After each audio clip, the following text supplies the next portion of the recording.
Hey, folks, it's your buddy Mike Messier. I'm here. I'm in Jacksonville, Florida. My buddy is in Staten Island, Jimmy Faluca. How are you tonight, Jimmy? How are you, sir? Pleasure to be I, here. I'm doing good. It's always good to have you. We haven't talked in about a month, but this is for wrestling fans. This is kind of our Academy Awards week or our Super Bowl week, and it's wrestling week. I mean, for better or for worse or for both, the WWE is kind of the last man standing of the old territory system. And they're in the new age and they have new competition with groups like AEW and so forth. But I have to give it up. WWE is a head and shoulders above any competition in the continental United States and pretty much worldwide. Jimmy, when I say the word WrestleMania, what are some of the first thoughts that come to your head? For me, that's a no-brainer. The first thing I think of when I think of WrestleMania is The Undertaker. And maybe that's from a biased point of view since he is my favorite. But for so many years, he meant so much to that show. And we're going to get into memories later. But my very first WrestleMania was, in fact, WrestleMania 13 in Rosemount in Chicago when he defeated Psycho Sid and became the WWF champion. That was my first WrestleMania. And while that match wasn't all that spectacular when you go back and watch it, for me to watch my guy become the heavyweight champion on the biggest stage available, it was special for me. Not to mention also earlier that same evening, you had the legendary I Quit match and probably the greatest double turn in history. So when I think of WrestleMania, I think of The Undertaker. And right after him, uh, although this may not be a popular thing to say, after The Undertaker, I think of Hulk Hogan because Sure. for the first 9 WrestleManias, even though that last one really wasn't all that great, Yeah. he was the main reason WrestleMania got off the ground. I mean, what we can say about Hulk Hogan, and not all of it is good. The bottom line is he was the blasting cap for the WWF, and most specifically WrestleMania being as successful as it was because it was on the back of Hulkamania. And he he's gonna, at the very least, he'll go down as at the worst top two because of his contributions. And when I think of Mania, I think of The Undertaker, I think of Hulk Hogan. Sometimes I think of Shawn Michaels, and also I think of Bret.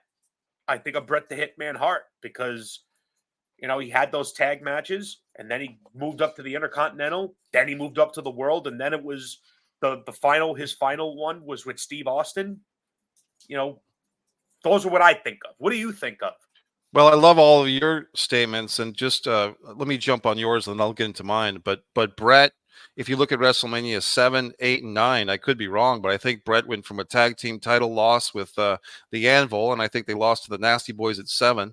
Then at 8, he regained the Intercontinental title for reign number 2 over Piper in a babyface versus babyface match, and then at WrestleMania 9, of course, he lost the world title to Yoko, and then Hogan and everything. So it's just interesting that you mentioned Brett, and he has like this nice little arc of going from tag team guy to intercontinental guy to world heavyweight title guy. And then at 10, if you take it to 10, he's right back in the mix, getting the And title he back wins from in the main Yoko. event. So if you Yeah. really like, if you were going to play in one of those wrestling games, create a wrestler, you win the tag titles with a trusted partner.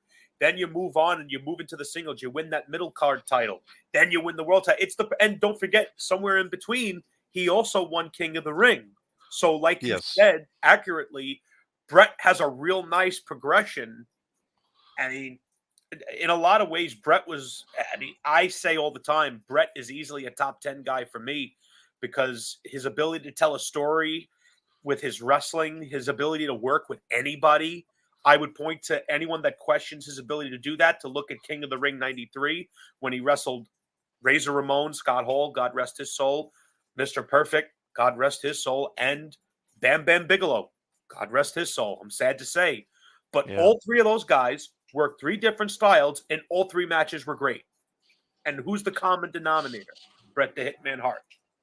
Yeah. And it's interesting with something like WrestleMania. You asked me what I think of, and it's interesting. I was thinking about WrestleMania today. I went back and watched on Peacock the WWE kind of made a hype piece for themselves 12 or 15 years ago, the true story of WrestleMania.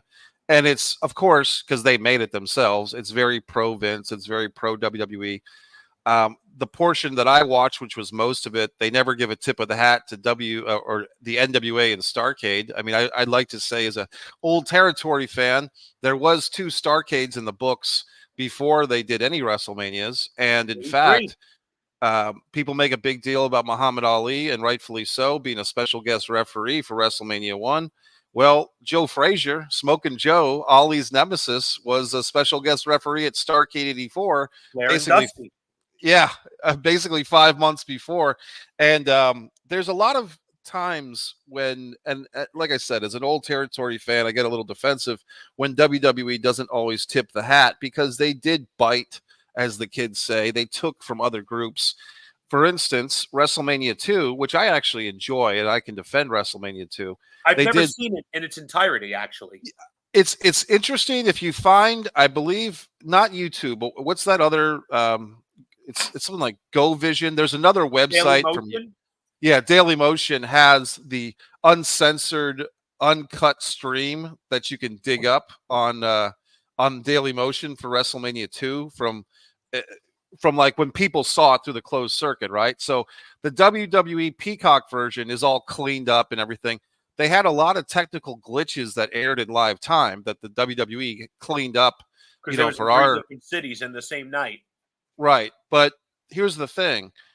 They bit that from NWA.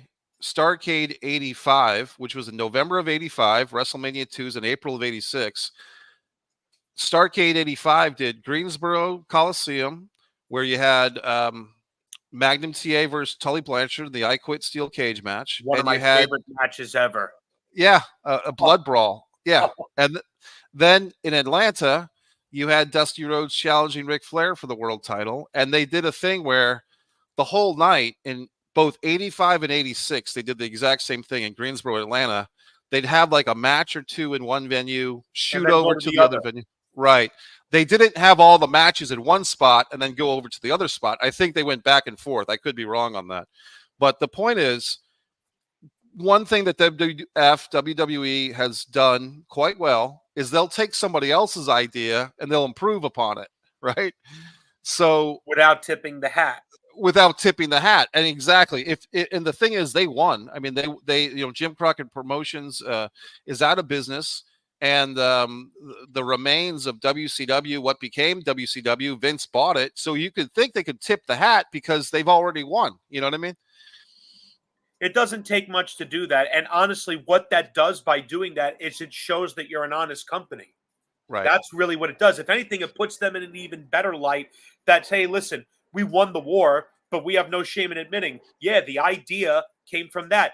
But what's better, innovating an idea or bringing out the best version of it? I mean, I guess you could look at it from 2 different perspectives.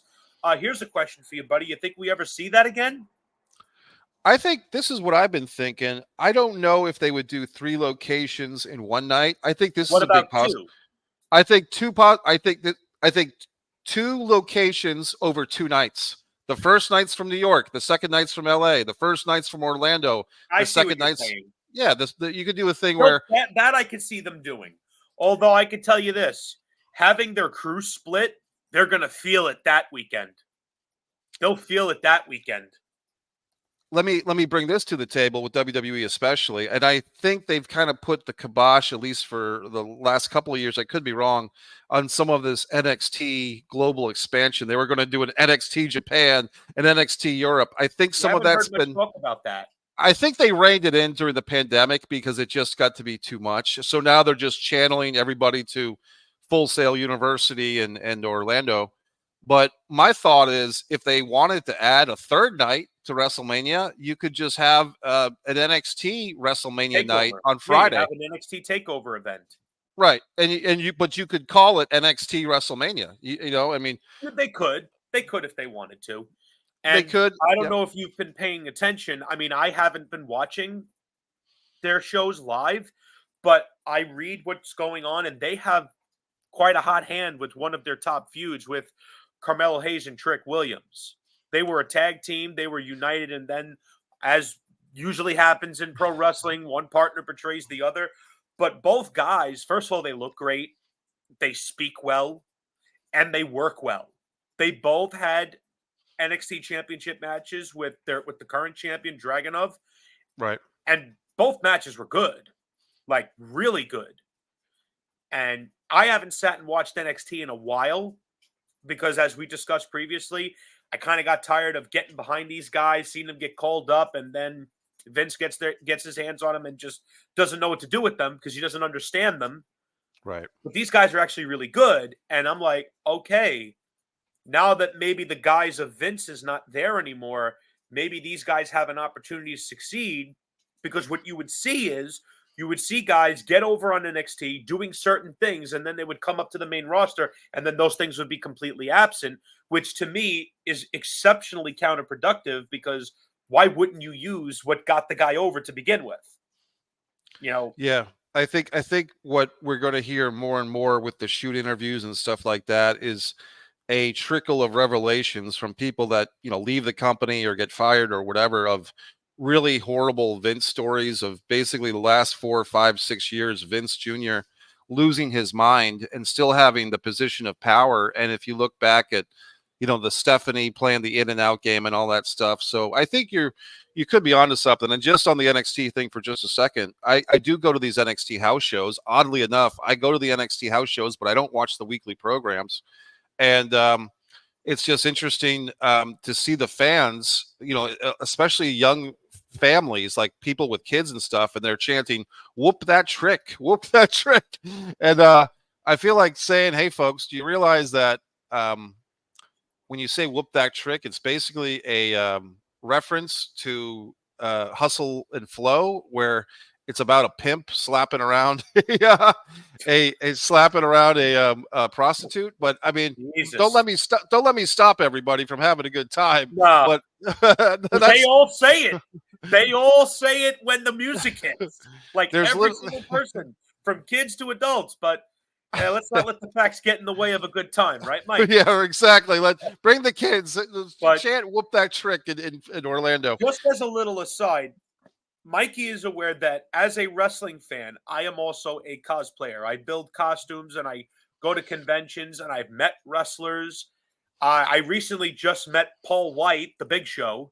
Yep. He was a total gentleman. My sister came to the same convention with me, and she actually met the late, great Bray Wyatt's widow, JoJo. And while we were in line, she waited in line with me because the line was long. She drew a portrait of Paul. And when it was my turn to go up to meet him, she stepped off because she didn't have a ticket. Right. I go up to him. I say hello to him. He guessed I was a Taker fan because I was dressed as Taker. And I handed him the portrait. I said, I just wanted to give this to you as a gift. My sister, who's with me, she met someone else earlier. She drew this portrait of you. You would think that I handed this guy something out of Fort Knox. He said, you just made this? When I was done with him, he told my sister, you get over here right now, took a picture with her, made her day completely, just a total gentle giant, a funny guy. He's got a great sense of humor, but why do I bring this up? Sure. I'm going to give my dear friend Mikey a little hint as to what my next project is. Oh yeah. Yep. That's the lantern, the Bray That's Wyatt a legit lantern. oil lantern, so I have to fix an LED light to it. Nice. Me and 3 other people, we're going this year to New York Comic Con as the Wyatt family. So you got a Brody, you got a Luke I have Harper. a Brody, I have a Rowan, and I have a Strowman. Nice, very nice. It's gonna be fun. And I actually have a little mini speaker that's gonna hang off of my pants. That's gonna be playing the original Wyatt family theme song as we walk through the entire convention. That's great. The way I figure it is, sure, the best way to pay tribute to the man and to the crew is to represent them. And Mike Rotundo goes to a lot of those conventions. He was there last year with DiBiase. If I ever have the pleasure of getting to meet him, it would be an honor to shake his hand. Because even though I would shake his hand not only to offer my condolences, but to recognize him for the great work he did, not just in the first WrestleMania teaming with Barry Windham against Nikolai and the Iron Sheik, but Mike Rotundo, even when he was in the varsity club, was a damn good worker. It was him. It was Rick Steiner, and I believe it was also Kevin Sullivan, right? Kevin Sullivan was the games master. He was like the coach, Yeah, and Rotundo was the top. Captain Mike Rotundo, Right. Captain Mike was like the leader of the guys, and Steiner was the tag along who became a comedy babyface. guy. And then and they kind of brought in Steve Dr. Death Williams, which was the Bad catalyst son for of a bitch. yeah, Rick Steiner left because of Williams. And they did bring in Dan Spivey for a cup of coffee too. Really, Spivey was in the crew. Yeah, for about a month. Uh, I think it was right after that the Skyscrapers formed Yeah, it with was Teddy Long and Sid Vicious. if you want to see Dan Spivey as a member of the varsity club, he's on the undercard with him and Kevin Sullivan against Eddie Gilbert and Rick Steiner. I think was actually the last match of the Wrestle War 89 pay-per-view where Flair beat Steamboat to regain the title. Flair and Steamboat didn't go on That last was in because Nashville, right? in Nashville. And so you had the Oak Ridge Boys do a terribly long concert on that show, which I'm guessing would not be on Peacock because of the copyrighted music. Uh, But the actual pay-per-view ended with Rick Steiner and Eddie Gilbert as baby faces defending the U.S. Tag Team titles against Sullivan and Danny Spivey. And yeah, that did happen. for anyone that's watching, sometimes Mikey and I get into these tangents on the NWA because we just, as much as we are fans of the old school WWF, we also appreciated what the NWA brought to the table, which was great wrestling, great characters, long-term storytelling. Anyone that was watching those shows, and I unfortunately wasn't alive for some of them, but I made it my business to watch them. So I've seen all three matches that Flair and Steamboat had in '89, which were groundbreaking. I saw the matches with Ric Flair and Terry Funk, which were groundbreaking.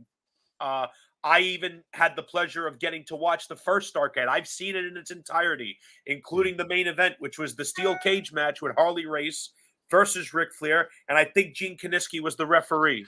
Yeah, one of the worst referee jobs of all time. Gene Kiniski kind of went out of his way to put himself over as the referee and so forth.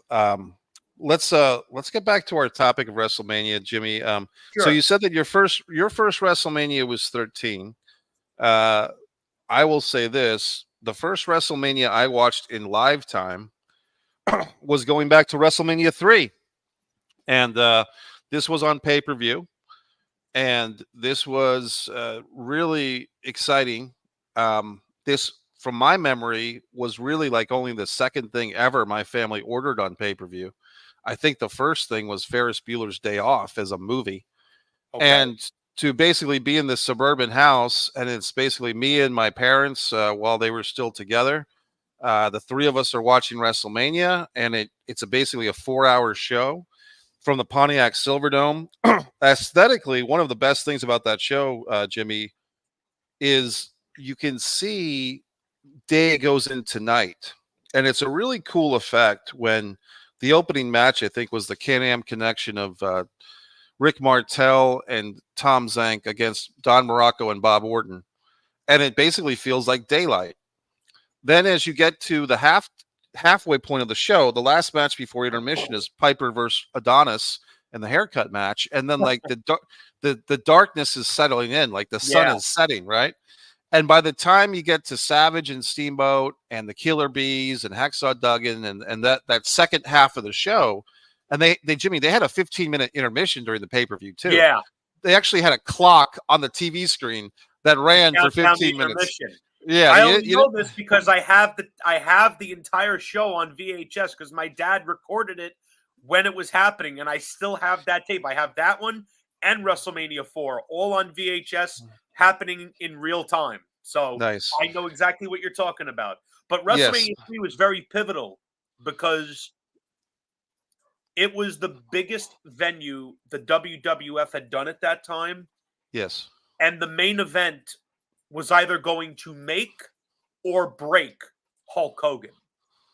And that was all up to the boss. And I'm not talking about Vince McMahon.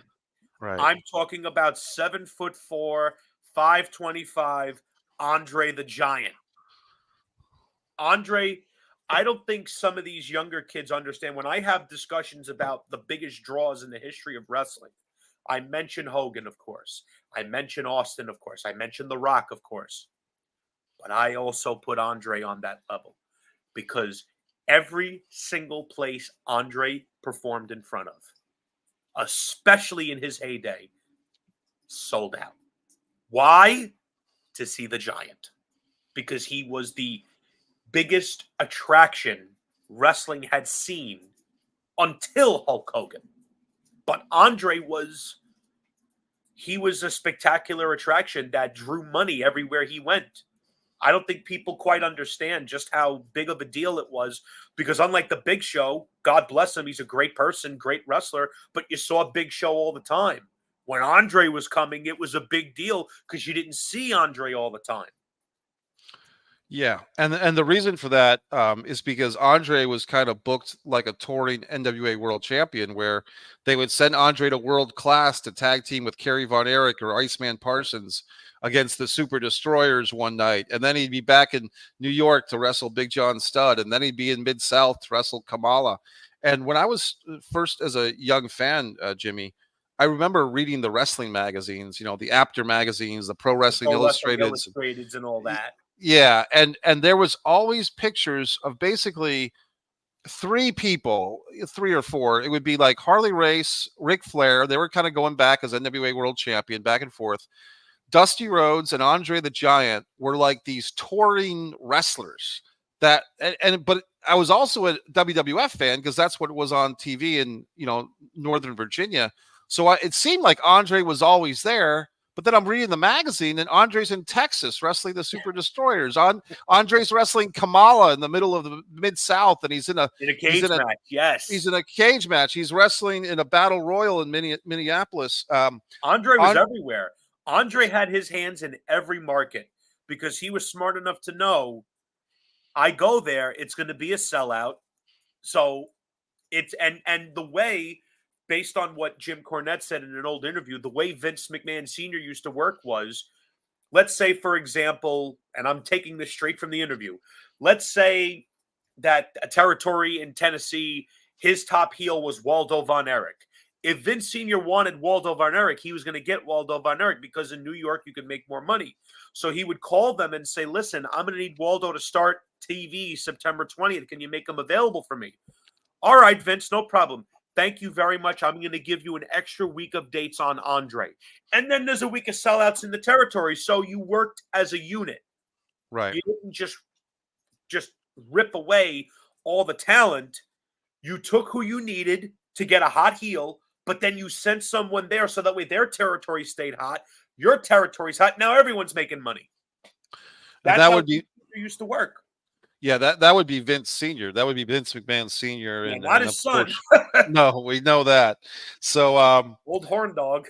And it's Vince McMahon Jr. is just a guy that he's so embedded into our lives, whether we like it or not. Because if you're a wrestling fan, you know who Vince is. You know who Vince is, and it's just an interesting thing. But talking about some of these character arcs at Mania, Andre the Giant has an interesting character arc. His first WrestleMania against Big John Studd, it's kind of like finally putting some end to this never-ending feud with Big John Studd. The Body Slam Challenge match. Okay, so Andre kind of wins that, and he's not even in the top match or even the second match of the card. That's Hogan and Mr. T and Wendy Richter and Leilani Kai. And then you go to WrestleMania 2, and it kind of feels like WrestleMania 2, Jimmy. The whole battle royal in Chicago with the football players and the wrestlers, and I don't know if you know this, but Bruno Sammartino and Pedro Morales are actually in that WrestleMania 2 battle royal with the football players. Yeah. I did not know that. Yeah. I thought Bruno was gone. Bruno actually wrestled one WrestleMania match. He wrestled at WrestleMania 2 Battle Royal. Him and Pedro Morales are in this thing. And wow. So then Andre wins that Battle Royal. Interestingly enough, the last guy that he eliminated was Bret the Hitman Hart. Bret the Hitman Hart. He threw him right onto Jim Neidhart. Right. So another little seed, another seed of WrestleMania futures is planted with Bret Hart there. And then Andre gets to WrestleMania 3, and it's like, okay, now it's the time for this torch to be passed. Here is one thing that, as a fan at the time, that can still remember this stuff. For a couple of years, there was always this thing with WWF called the Big Lie, that every year they had to tell you some huge lie and get away with it. So for WrestleMania 3, the big lie, well, I'll give you first the big lie at WrestleMania 1. In the promotion leading up to it, it was, you got to come see this event at closed circuit television, because if you don't watch it on closed circuit TV, you'll never see any of these matches ever. They'll never be on cable television. They'll never be on network television. You have to come the day of the event, March 31st, 1985. Find a closed It's your circuit. only chance. It's your only chance to see these matches. That was the hook. That was the hook. And basically, by that summer, the whole thing was on VHS videotape for everybody to enjoy. So, What was the big lie WrestleMania. for WrestleMania 2? I'm trying to remember what the 2 was. That's a good Well, if one. you don't, then let's just get into the lie for 3. Bigger, the better, the badder.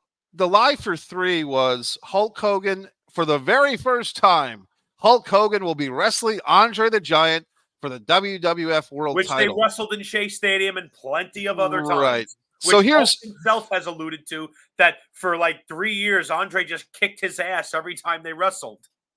yeah. So basically, the way that they worded the sentence is you kind of had an out clause, because you say they could claim, hey, we're just saying they've never wrestled for the WWF World Title before. But in some circumstances, it seemed pretty clear that they were alluding that these two guys have never wrestled each other, period, which they had done, as you said, all over the place. Um, there was a little faux pas at WrestleMania 4, by the way, where the WWF magazine was on the newsstands 2 or 3 days before WrestleMania took place. And they had Randy Savage on the cover of the magazine listed as the new WWF World Heavyweight Champion, Macho Man Randy Savage. And this is the magazine's on the newsstands 2 or 3 days before WrestleMania 4 takes place. So, WrestleMania 4 is one of my favorites, and it's for a very selfish reason. It was why the is that? Macho Man show because Macho had 4 different matches, and while they weren't all spectacular, how could you not get behind that guy? It's just, right. to me, Savage, I don't know where you stand with this, but I was having a conversation with a very dear friend of mine not too long ago, and we both agreed Savage was the perfect, like, he was the most complete pro wrestler ever. And my argument for that is this: you need him to be a heel, he could be a heel. You need him to be a babyface, he could do it. You need him to be technical, he could do it. You need him to do aerial tactics, he could do it. You need him to talk, he could do it.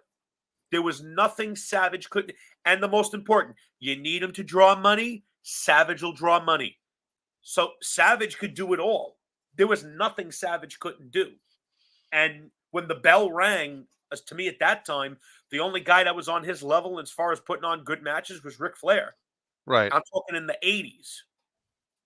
Yeah. Savage, Flair, Steamboat, that group of guys, Savage was up there with them as far as I'm concerned. And I don't care that his match with Steamboat was rehearsed. They executed everything when the bell rang perfectly. Well, if you take a look at those 3 guys, basically you have Steamboat and Savage at WrestleMania 3, Flair and Steamboat with all their WCW, NWA pay-per-view matches. 89, yes. And then you have Savage and Flair. They headlined pay-per-view. WrestleMania 8. Right, WrestleMania Which 8. To and me then was one of the best matches I ever saw. Like, if I ever did a top 10 greatest WWF title matches, that Savage Flair match is on it. Like, I never get tired of that match, and everything about it, whether it's Flair wearing the red, which alluded to the fact that he was gonna get color that night, or whether it's Savage wearing the black and gold, looking badass and everything, and how Savage, I don't know what it is about Savage, but he always made you believe he wanted to murder the guy he was in the ring with, whether it was Jake the Snake, whether it was Ric Flair, whether it was Hulk Hogan. He made you believe he hated that guy. You felt it. And that just speaks to Savage's skill as a professional. And their match at WrestleMania 8, I don't know who thought that putting them on before Sid and Hogan was a smart idea, because let me tell you something.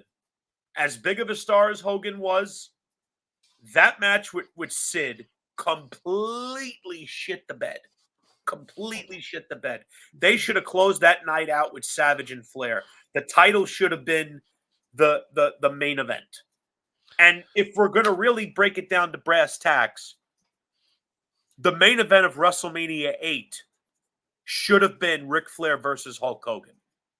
I don't know who made that decision to completely deviate from that. Because if you remember, after Flair won the Rumble, there was a press conference to decide who the number one challenger was, and Jack Tunney named Hulk Hogan. And the truth of the matter is, as much as I prefer Savage to Hogan, that was the match to do because it was the biggest star of the NWA, the biggest star of the WWF, the biggest prize available, the biggest stage available. How do you not do it? I've heard the story a few different ways, and I will actually give them a little bit of an out because Hogan was going to take some time off. The whole big steroid thing had just that was burgeoning, right? Hogan wanted to go on ice for a while, wanted to go on the shelf for a while. So they couldn't exactly have Hogan come in and beat Flair for the title and then have Hogan go away. And then it's like, are you going to have Flair beat Hogan? Because if you do that, that's basically saying, yeah, the smart fans, the Meltzer fans are right that the NWA's best guy is better than our Well, best then guy let's say I go along with your line of thinking. Then if Hogan knew he was going to go away, then the main event still should have been Savage and Flair. right. Because if Hulk's going to go away, the last image should be your WWF champion who's going to be wrestling the next day. But that's neither here nor there. I'll say this. Let me just finish on that one. Sometimes when they have like the title match or a big match halfway through the show, it doesn't bother me so much because I kind of feel that Flair and Savage, the crowd might have peaked with them. And by the time you get around to Hogan and Sid after watching the Bushwhackers in an 8-man tag team match with the Repo Man or the Beverly Brothers, by the time you get around to that stuff, the crowd's half dead anyway. Well, So I understand that perspective, and they're not necessarily wrong. You're not necessarily wrong. The only thing I'm trying to put forth is I believe Savage and Flair deserved that respect of you're headlining. You're right. in that spot. You're in that marquee spot. You earned it. You belong there because, he's been in the news. But what was CM Punk's biggest gripe? That he That never he main never got evented. the honor of main eventing WrestleMania. Did he wrestle The Undertaker? Yeah, he did. In the middle of the card. Did he wrestle for the WWE title? Yeah, he did. In the middle of the card. He wanted to have that marquee spot so that he could become a bigger draw. Because when that spotlight is put on you, if you're good, you become a draw. If you're not, the spotlight's put on you and it dims away. You want proof? Look at The Miz. He main evented one WrestleMania, never again. Why? Because he didn't belong. You want an example of someone that really doesn't belong in that main event spot? The Miz is a great example because he got the main event of WrestleMania and not a single F was given. None. So the reason I say that Flair and Savage deserve to go on last while the crowd may have been tired, I think that Savage, for all his years, deserved to have that honor, and he also deserved to get that main event payout because you know as well as I do, the guys that go on last make the most money. And Good point. Savage deserved that Hogan payout. That's just me speaking as a Savage fan, so there is definitely bias there. Well, let me go with this Savage thing for a second because once again with these arcs, if you take a look at Savage, WrestleMania 2, he defends against George Steele in New York. Basically comes out with the title. By the way, Randy Savage beat George Steele, I believe, at a total of 4 Saturday Night's main events. Four times Savage had his day was a big, and George Steele in his day was a big deal. He was having WWF title matches with Bruno. Right. So for Savage to beat this guy 4 times on worldwide television is great. Then WrestleMania 3, of course, the match with Steamboat where he loses the IC, but that kind of just frees him up to turn babyface. WrestleMania 4 is his crowning achievement, wins the title in that tournament. And then WrestleMania 5, they finish Mega Powers explode. The Mega Powers explode. He finishes the title reign.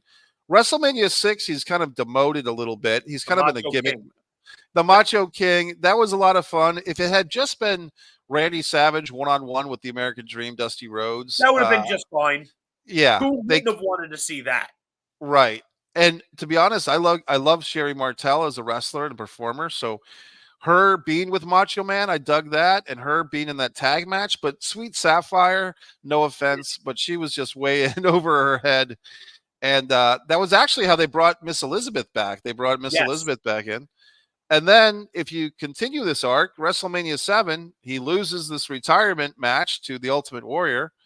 And he goes back to babyface. He gets his girl back. He gets Miss Elizabeth back. And then after being put on the shelf because of the retirement match, eventually Jake the Snake and all that good stuff, and he's That's one of brought my back. favorite feuds of all time. Right. Jake and Macho. And I told Jake that to his face. I said, when you smacked Elizabeth and you had Gene Okerlund screaming and yelling at you, Jake started laughing. He looks at me and says, when you can fool the boys, you know you got And it's too bad that Savage and Jake didn't line up to have a WrestleMania match. But No, that should have been like a steel cage match at Mania, like a loser leaves town match, because the feud was intense enough to warrant that. It's not like, oh, it's March, let's bring down the cage. No, these two have such a heated rivalry, whether it's Jake crashing their wedding, the snake biting Savage, Jake smacking Elizabeth. Hello? This was tailor made, even though it was 5 years too early. That feud was tailor made for Hell in the Cell. right. Those two Oh yeah. hated each other so badly that they did such terrible things. Well, Jake did terrible things to Savage, and they definitely should have had a Mania match. But the reason the feud was cut short was because Savage's in-laws legitimately believed that Jake hit Elizabeth, and Savage did nothing about it. That's These hilarious. are the times we were in, folks. Savage Yeah. had to end the feud prematurely to save his marriage, which unfortunately that didn't happen. Didn't work. Nope, didn't work. And then you got Savage, basically WrestleMania 9. I think he just He did was on commentary. commentary, Right. And sadly. then WrestleMania 10, Had he a has weird that match match with with Crush. Very Crush. weird. Right. So kind of my point is it's kind of interesting, Jimmy, and maybe this is another episode, but Vince McMahon has kind of this weird thing with certain wrestlers. And I've said this before where if a wrestler gets to be too popular or too established, they kind of cut the And legs out from under them. oh, listen, we could sit here all day and talk about. We should have a whole episode just talking about that very subject because, and the only reason I say that is because I asked this question: how many stars in the last 15 to 20 years have we missed out on because of that type of intentional sabotage? And there's really no other way to describe it, Mikey. It's Yeah. intentional sabotage. I held up the lantern earlier. Bray was a victim of that. We mentioned him earlier. Punk was a victim of that. We can get into so many guys. But yeah, Savage, for some strange reason, Vince wanted to keep him on the sidelines, but Savage still had that vigor to still go. And clearly, when he went to WCW, he had great matches with Flair. He had that legendary feud with Diamond Dallas Page. So Right. clearly he had more to contribute. Yeah, he had a whole second half or like even overtime career in WCW. And I But think he felt insulted when Vince tried to sideline him. yeah, he did. He didn't want to be put out to pasture quite yet, and rightfully so. And luckily for him, there was a place called WCW that was looking for him, and And he did I great don't know if things. you're aware of this, but he went to Vince with a 2-year plan to retire. He went to him with a plan to wrestle Shawn Michaels at WrestleManias 9 and 10. He would defeat him at the first one, and at WrestleMania 10, Savage says, "I'll put him over and I'll retire." And Vince said no. But it's a good thing he did, because at WrestleMania 10, we got that legendary ladder match with Razor Ramon and Shawn Michaels. And as much as I would have loved to have seen a match between Shawn Michaels and the Macho Man Randy Savage, could you imagine what that match would have looked like? Yeah, that would have been Holy great. mother of God. That would have been Yeah, great. I don't know if I would have been willing to sacrifice that ladder match, though, because that Razor and Shawn match was, yeah, it was that good. To yeah, me, it was. No, to it me, was. It although was. It the was best match great. that night was Owen and Brett, in my book, That show peaked with the first match. Yeah, WrestleMania 10 is an interesting one. That was the first WrestleMania since 3, actually 8, that I didn't get to see in live time, but I saw quickly thereafter. Let me And ask no you, Undertaker on that show. yeah, WrestleMania 10, no Undertaker, yeah, because he was selling the injury to Yokozuna. He was selling that he had to take a ride in the casket. Let me ask you this, Jimmy. As far as like when and where you've watched WrestleManias, is it traditionally been with friends, family? It's What been are different since I was a kid. Well, my first WrestleMania was with my father. That was my first WrestleMania. My second WrestleMania, which WrestleMania 14, it was with both my father and my sister because at that time she had become a fan. WrestleMania 15, I really don't remember. WrestleMania 2000 was by myself. I watched it by myself. Matter of fact, if I remember correctly, WrestleMania 2000, there was a show called WrestleMania All Day Long where they chronicled all the WrestleManias. yeah, And yeah, my parents at that time, they decided to get that. I didn't even know that it was even going to be on. My father said, listen, do not touch that VCR. I'm recording something for you. And it was WrestleMania All Day Long, and it was awesome. Uh, WrestleMania 17, I watched with my friend Steve, who okay, I used to live next door with them. When Stone Cold Steve Austin turned and joined with Vince, both of us were like, what did we just see? right, I hated it. I hated it because I did not like seeing Stone Cold with Vince. I felt like that was something that should have never happened. And JR put it perfectly. It's like turning John Wayne into a Nazi general. Who's going to buy it? right, WrestleMania 18, I watched in my basement. WrestleMania 19, I don't remember. WrestleMania 20, me and my sister watched that together because that was a special WrestleMania for me because that was when the biker died and the dead man rose. And when I heard Paul Bear's voice over the loudspeaker, Mikey, let me tell you something. I don't lose my shit often. Pardon my French, folks. right, But when I heard that, oh, yes, I lost it. Because as a child, I watched these two come out every week. Tombstone, put them in a body bag, carry them off into the darkness. That was my escape. So when I saw Paul, I said, are we going to see the gray gloves? Are we going to see the boot covers? Are we going to see? I was hoping to see the old Undertaker stuff, but we got a nice rendition of the modern Taker mixed in with the new, which was fine. right, I was happy to see, as much as I hate what he turned into, I was very happy at the time to see Benoit get his moment. It's a shame right. I can never watch that and feel the same, especially after I became a parent. I get a sinking feeling whenever I see Benoit because it just makes me sick. WrestleMania 21 was with my sister again. 22 I watched alone. 23 I watched with my best friend at the time. One of my best friends at the time. Her name is Ashley. She now lives in Florida. Because she was a big John Cena fan, and she and I used to butt heads about that all the time. That was a good WrestleMania. WrestleMania 24, I watched by myself. 25 was the first time I watched it with a crew. Okay, Because my dear friend Joe, who I love and adore, the reason for that, not just because he's a great person, he was the bridge between me and my wife. So because of him, I have sure, what I have, which is what I value most. But right, our two favorites were clashing, which was his favorite is Shawn, mine's Taker. So, and then we watched the match, and it was the incredible match that it was. Unfortunately for that show, it was the only match on the show that I actually gave a shit about. 26 was kind of the same. It was all of us together. And from that right. point forward, I watched every WrestleMania with the crew. The only WrestleMania I didn't watch with the crew was 31 because I was rebelling that year because I wanted to see Daniel Bryan versus Brock Lesnar because Bryan was the most over guy they had. And I desperately wanted to see Taker and Sting. And I was getting neither. I think my hashtag back then was fuck the fans. That was the message they were. We know you want Taker and Sting. You're not getting it. We know you want Bryan. You're not getting it. And that was the beginning of the Roman push. And ever since that, gradually, I started watching less and less and less. I watched 32. It stunk. I watched 33 with my best friend Chris and my friend Joe. And after Roman got the pin on Taker, they ran out of my place because they knew I was not happy. Was the 34, 32 did not 34, I did not watch. okay? 35, I did not watch. I Ever? I Okay. watched the pandemic WrestleMania because we were all stuck indoors. So I said, you know what?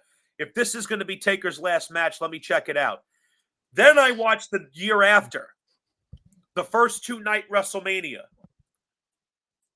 And when I saw The Fiend get beat by Randy Orton in 5 minutes, and what makes me angry is I was cosplayed as The Fiend. I have the whole deal. I was ecstatic for him to finally get a big WrestleMania moment in front of people. And he gets beaten 5 minutes. We were all deflated.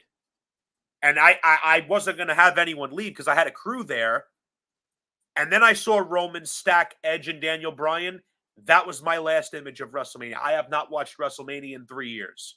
Wow. And it's going to continue. I'm not watching this weekend. I'm working.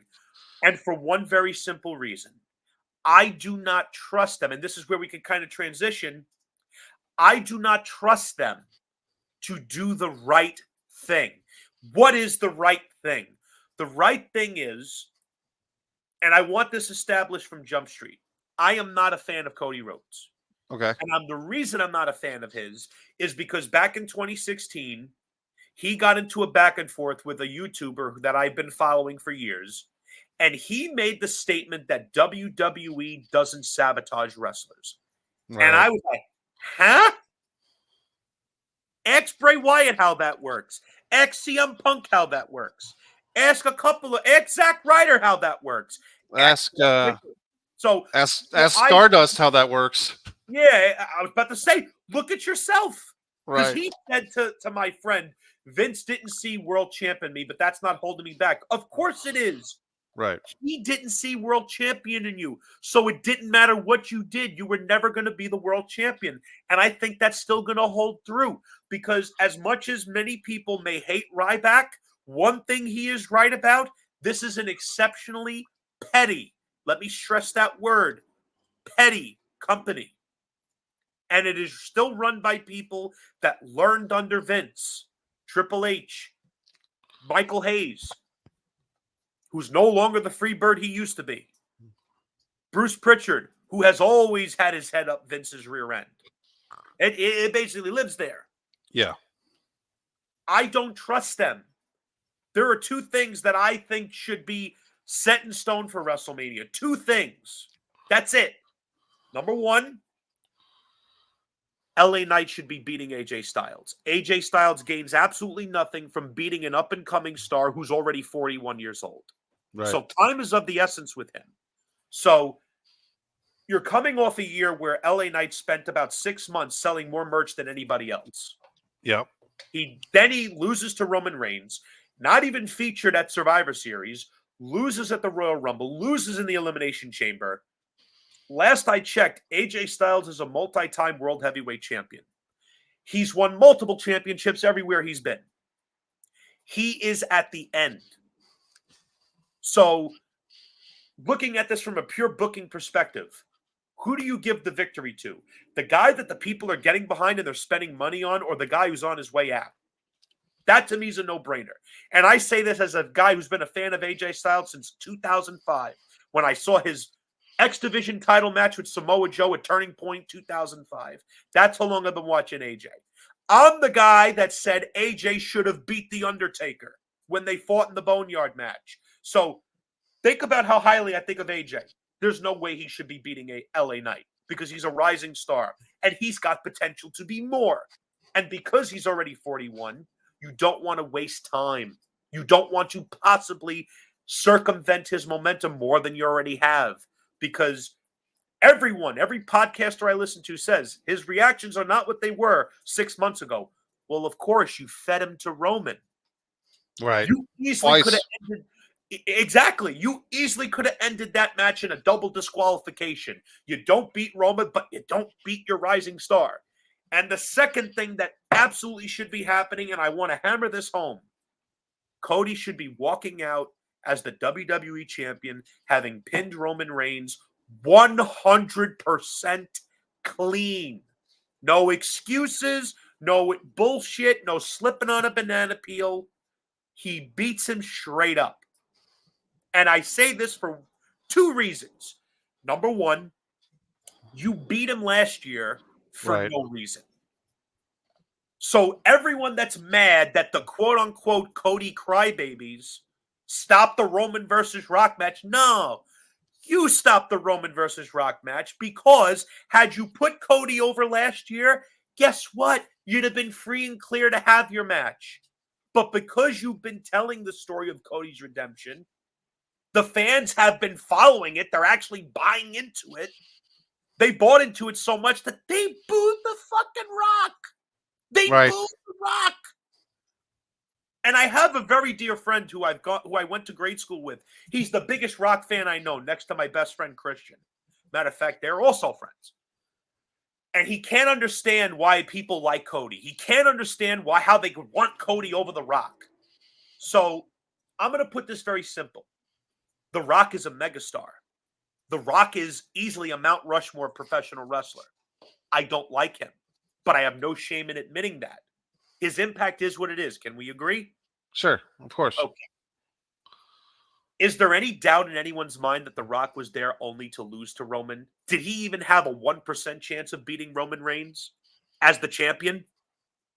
I don't think so. I mean, I think they probably would have had, unless they were going to do a thing where Rock got the title at Mania and Roman got it back at SummerSlam or something like that. But I think most likely, if Rock and Roman had taken place this year at Mania, it would have been a 10 to 20-minute match and Roman would have pinned him and then they would have hugged or something like that. That's exactly. So if you're a fan of The Rock, you should be ecstatic because guess what? Without the quote unquote Cody crybabies, you don't get Final Boss Rock. That character never takes shape.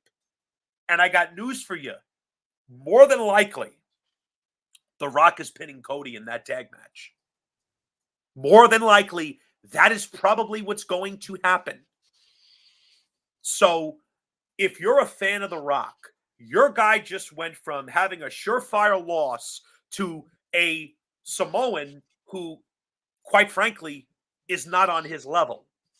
No matter how Roman could hold the belt another 5 years, he's not The Right. Rock. He's not The Rock. No matter how much they force and shove and cram, he's not. Yeah. He's not. He never will be. And the reason for that is because they do record business whether he's there or not. Survivor Series did the biggest gate in the history of their company, and he wasn't on the card. So The Rock went from a surefire loss to possibly getting a big win. So if Cody loses again, which is very likely, Right. he's done. Like as a top babyface, you could forget it. You're basically, you know the old saying, killing the territory? Yep. You're killing your top babyface if you do that. Because he lost last year, spent the whole year trying to get back, wins the Rumble, gives up his shot willingly, Right. and he looks so bad when he did that. Like, he's very fortunate that the backlash was what it was. Cody's very fortunate because if it wasn't, people would have never taken him seriously at that level again. You know as well as I do that in pro wrestling, perception is reality. Right. And Cody's perception was that of you just willingly gave up your spot because this guy's a much bigger star than you, but he's still going to lose. You So just handed your you balls to this basically guy. you got a lottery ticket and you handed Right. it to a billionaire. Yeah. That So that that made him look so bad, and because of the backlash, it breathed new life into him. But if memory serves me correctly, he's now gotten his rear end handed to him by The Rock 2 straight weeks. And yes. now he's heading into WrestleMania I feel bad for the people that actually think he's winning. I don't buy it. One or two things is going to happen. And you could take it to the bank. He's either going to lose or he's going to win because of someone. Right. That's what I believe. Now, Mikey, I ask you one question and you can take the floor. Am I wrong for not trusting them? You're not wrong for not trusting them. They've proven, and well, here's the thing, and I'll actually take the devil's advocate and defend the WWE on this one. Here is their chance. Now, I don't know if this is the first or second show that, in theory at least, is 100% Vince McMahon free, right? Vince McMahon Jr. free. Yep. If you've got a new group, Nick Khan, Triple H, The Rock, and whoever else, maybe Heyman, whoever else, are in charge of actually deciding who wins and loses, and if Cody's going to get the belt or Roman's going to keep it, this is their chance to make a statement. And there used to be a thing in wrestling that if there was ever a title, even a regional title that got held up, like the Mid-South title or something like that, and this is kind of why Razor Ramon got the Intercontinental title over Dean Douglas back in 95. The default is you go to a baby face after a vacant title because that makes the fans happy. So even though it's like kind of simplistic thinking, like, okay, we screwed the fans out of Shawn Michaels versus Dean Douglas, but we'll put the belt on Razor. Everybody's kind of happy. I feel like that the WWE 2024 Vince McMahon, Janelle Grant lawsuit up in the air. You've got all these new faces in control, like The Rock, like Nick Khan. In theory, at least, Vince free decision making. The default might be let's have a baby face mania. Let's put that nice shiny belt on Cody. And I do believe at one point the plan was for Roman to beat Bruno's record. I'm leaning towards thinking that they're going to change that and put the belt on Cody. And I'm leaning that if they do something like have Sami Zayn beat Gunther, then that would be another case of these are feel-good match results. WrestleMania 2000 that you mentioned earlier, WrestleMania 16 or WrestleMania 2000, where Triple H won the Four Corners match over Mick Foley, the Big Show, and the Rock. That show really ended on a sour note. That was the first time a heel had won a match at Mania in the main event in maybe ever, right? Unless you count Yokozuna and Brett, but most don't because Hogan walked out with it. But I Right. get what you're saying. Yeah, they'd always ended on a baby face with the title walking out of there, one way or the other. So when you think of WrestleMania 2000's kind of overlooked, I thought it was actually kind of entertaining, but it ends on a sour note. And I think that with all this stuff, all the headlines, good and bad, the transition, the merger with TKO, now's not the time to put the fans on another year-long adventure with Cody trying to find himself. And he already did that. He did that with Lesnar, 3 matches, all this other stuff that he did. Now is the time for him to win that title. War Games. Right. He's got to win that title, or Jimmy Faluca is correct. They've emasculated him and they've ruined him. We've only got about a minute left, buddy, but I want to get to these questions real quick. We'll have to, and actually, this brings me, my buddy Carl actually attended WrestleMania 22. That's one of my favorite WrestleManias.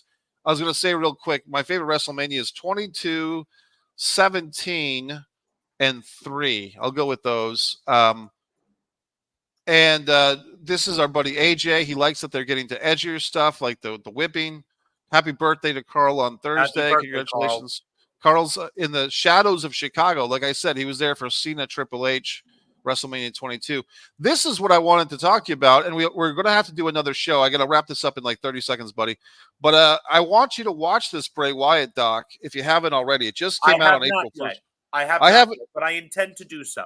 Let's both watch it at some point over the next week or so, and then we'll do another show and we'll analyze it. And as a Bray Wyatt aficionado and a family, person who cares about him as a personal level, I'm really interested in that.